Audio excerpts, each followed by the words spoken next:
শান্ত কিন্তু এখন অফ ফর্মে আছেন, লিটন দাসও অফ ফর্মে আছেন। সেক্ষেত্রে বিশ্বকাপের মতো একটা আসরে শান্ত নন পারফর্মিং একটা ক্যাপ্টেন দলকে কতটুকু ইন্সপায়ার করতে পারে, আর একই সাথে লিটন দাসের অফ ফর্মটা আসলেই কি দলকে ভোগাচ্ছে? দেখুন, যে কোনো দলের টপ অর্ডারের ব্যাটসম্যান যদি রান না করে তাহলে সেটা সবসময় একটা দুশ্চিন্তার কারণ হয়ে যায়।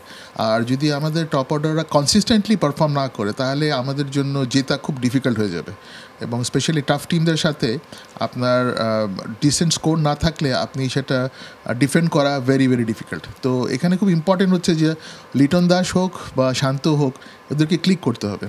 কারণ যেই Jack opening top order 1 2 3 4 must click, মানে টপ অর্ডারের লং ইনিংস খেলাটা খুব ইম্পর্টেন্ট। অর্থাৎ একটা ডিসেন্ট টোটাল করার জন্য আমাদের টপ অর্ডার 1 2 3 4 থেকে অ্যাটলিস্ট একজন বা দুজনের বড় ইনিংস 40-50 লম্বা ইনিংস খেলতেই হবে, যে টি-20তে আমরা যদি ভালো স্কোর করতে চাই।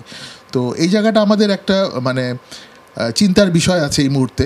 যদি আমরা ভালো করতে চাই আমাদের যে প্লেয়াররা স্পেশালি টপ অর্ডার ব্যাটসম্যানদের রান করতে হবে আন্ডার এনি সার্কামস্টান্সেস, আদারওয়াইজ কিন্তু আমাদের জন্য ওয়ার্ল্ড কাপে ম্যাচ জেতা কিন্তু ডিফিকাল্ট হয়ে যাবে।